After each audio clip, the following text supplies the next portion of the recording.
Well, hey there, guys, and welcome back. On this week's show, we've got ourselves some updates.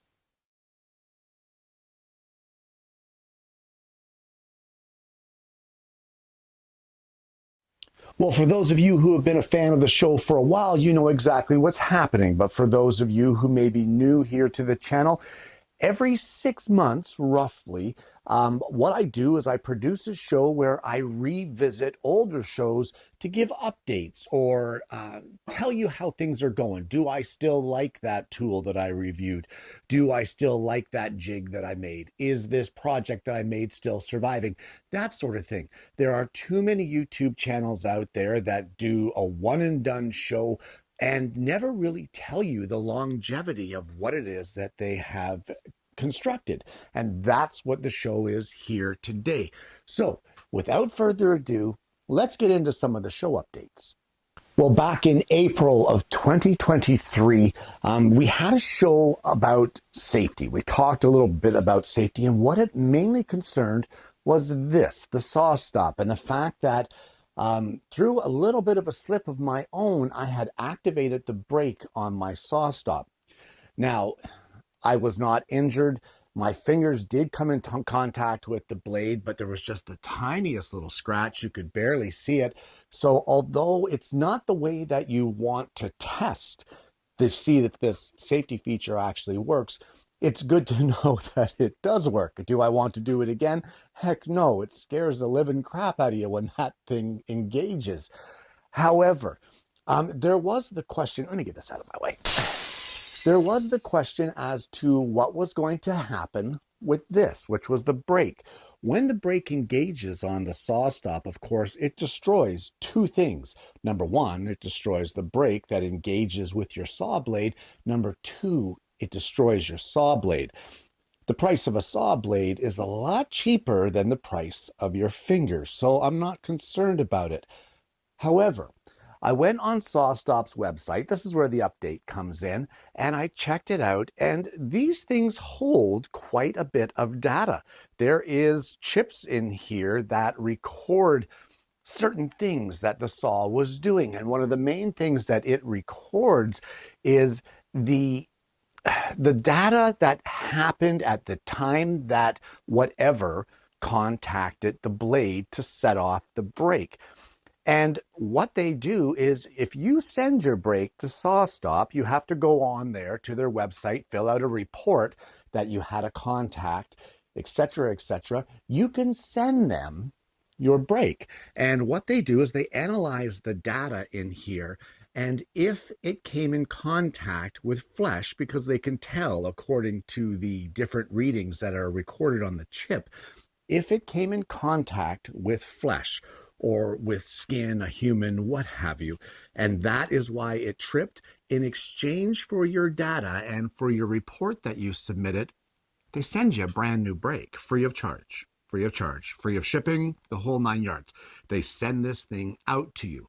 So that is the update, that if you should be unfortunate enough to accidentally contact your blade with a SawStop and trip this thing out, they stand behind their product, and for exchange of the data on the chip of here, provided it was in contact with flesh, they will replace it. So in Canada here, these are about 120 bucks a piece. So you know what? 120 bucks in my pocket is better than in somebody else's. I think it cost me about $20 to ship it. So I saved myself 100 bucks because I got to buy a new brake anyway. Well, this next update may come as a little bit of a whine fest or boo-hoo, poor me, but that's not what it's about. Guys, I love competition. I welcome competition. I welcome losing if someone can beat me. That's how you learn. That's how you improve yourself. That's how you strive to get better. You lose a competition, you think, what did I lose? How did I lose? Okay, I'm going to make it better next year. And a lot of you have seen my fair entries and the fact that I have held first place in the toy making division and a few of the woodworking competitions for quite some time now. And I enjoy entering things in the fair. I really do. And my wife enjoys it. And we've even gone head to head on some things. Now, some of you have asked, what goes on with your entries? What do you do with all these models, etc.? And I've answered those questions. But about 2 years ago, I noticed a shift in the judging at the local fair.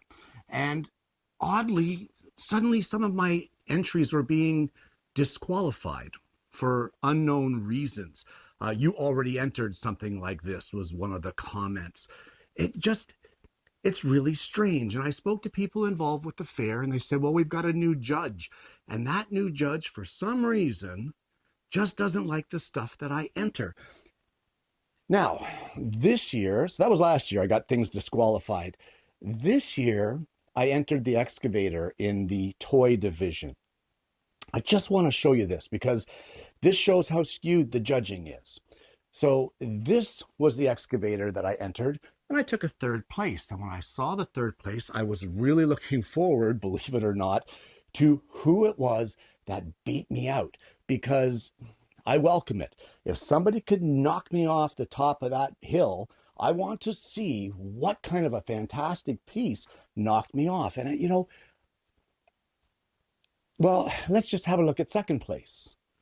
And this was second place. And then we're going to turn around and look at first place. And this is what beat out the excavator. I don't understand it. Am I disappointed? Yeah, I'm a little disappointed because I think there's something askew here. I think that the judging and the new judge is very askewed. And it turns out that, I don't want to say too much, but the person that won the first place also volunteers for the fair, which I thought was a little strange. But either way, the point is I will not be entering the fair anymore. I love the competition. I love the excitement of going there and seeing how your entries did. And, did I do well? Did someone beat me? How did it go? But when you go for 2 years in a row and you see the kind of skewed judging that's happening, it is, it's sad. It's disappointing. And these entries take a long time. My woodworking, the wood burnings that I enter, the glass etchings, the wooden models, they all take an extensive amount of time, plus the time to drive to the fair, drop off your entries, paying your entrance fees, etc., etc., etc. It's all time consuming. And for the amount that you get in prizes, it's not worth it. I just like the little ribbon. But to have skewed judging, let me just put it this way. When you have a woodworking competition and you take the element of skill and craftsmanship out of the judging process, then all you have left is a random distribution of ribbons depending on who the judge knows or how the judge feels that day. That's no longer a competition. And for me, it's not worth it anymore because the excitement of the competition is gone. Because I know right off the bat that it doesn't matter. So anyway, it's end of an era for me. No big deal. I think my wife will probably still be entering, but as for me, I'm just not doing it anymore. So unfortunately, we're not going to hear any more about the fair on the updates or on show episodes. Well, it was in September of 2021 that I brought you these, which was the original show of magnetic dust collection. And then afterwards, I updated that show to build this flange around the hose connection to prevent that shear factor of the magnets, to give it a little more hold and a little more strength. But it's been about a year and a half, roughly. And over that time, I have dropped this hose a million times. The fittings are looking worn, they're looking old, and I wanted to try something new.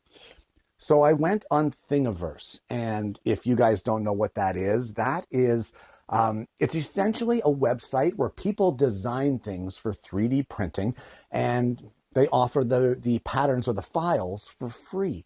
And I found a fella that designed 4-inch dust collection ports for magnetic connections. And I have to say, I decided to try one. So I just printed the hose and I printed the tool attachment.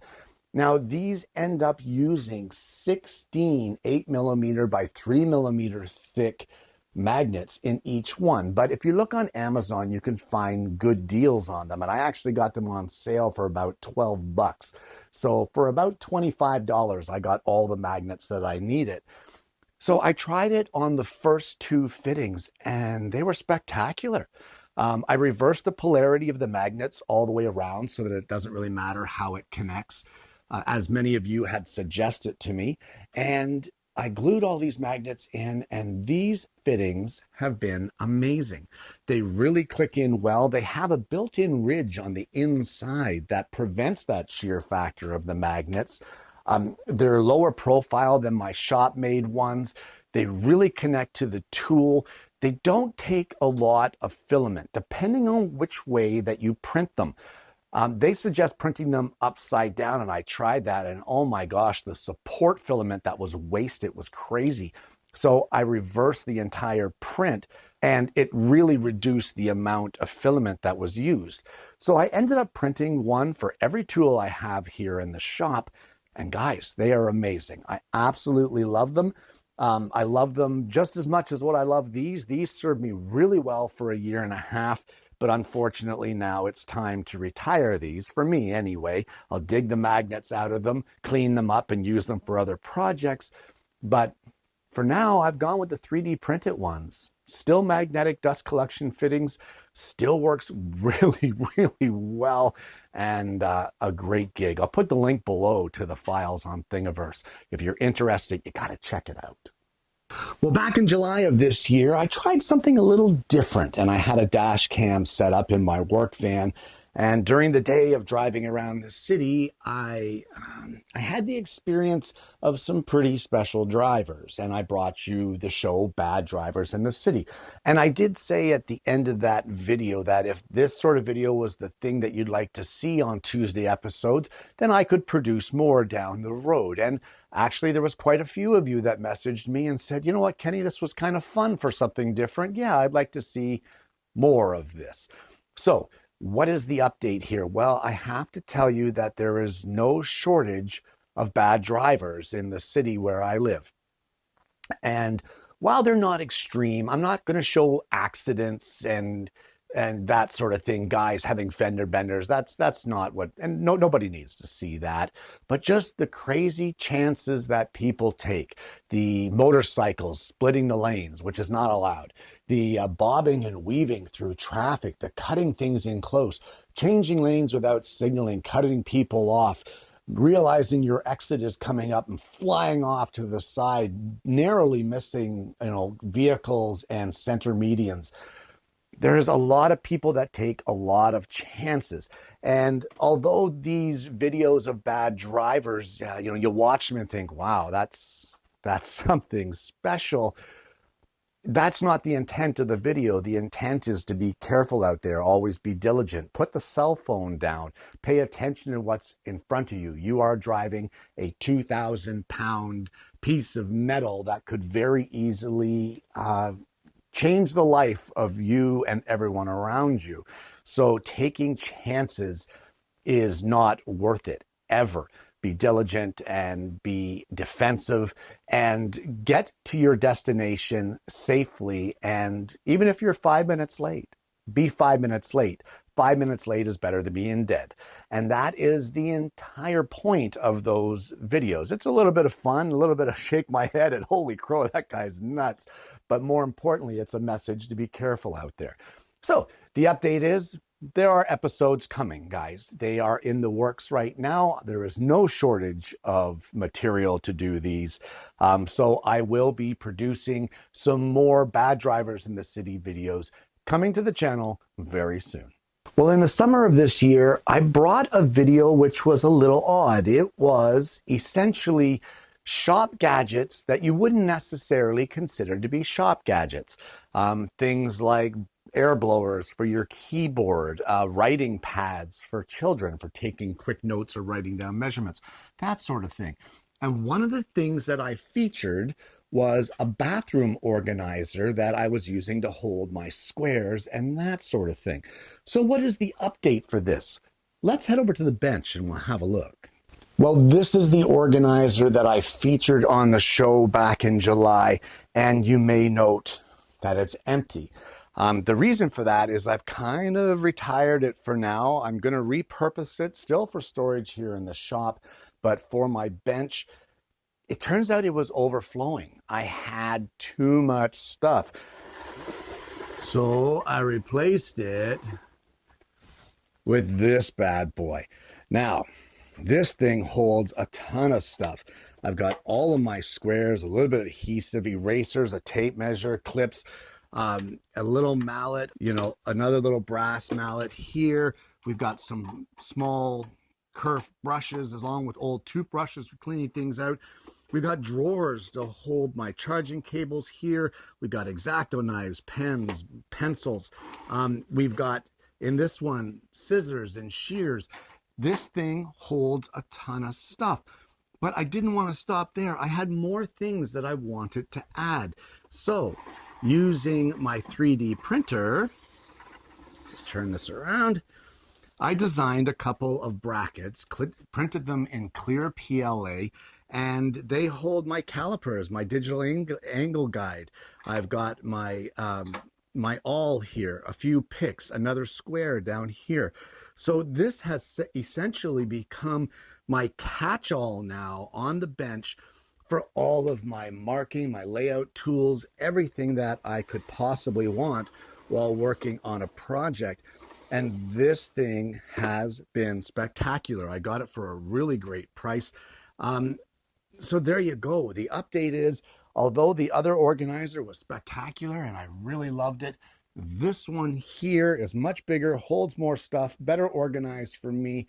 And guys, don't be afraid to look at other venues or other avenues for things to organize your shop. It does not have to be specifically slated as a shop item. This was a bathroom organizer, and for out here, it's amazing. And there you have it. Updates, well, you know what? Part one, because we've got a little more to cover. Guys, there is one more thing that I want to touch on. It's kind of an announcement. If you've stuck into the show for this long, then you're going to like what you hear, I think. I am in the process right now of doing some tests. And what those tests are for is I want to try a live show. I want to give it a try that from time to time, we'll jump in and do a live broadcast where you can check out the show from where you are, comment on it. You can ask your questions through the comments. My wife was on board to help out, to read the comments, to try to figure that part out while I'm chatting with you guys or what have you.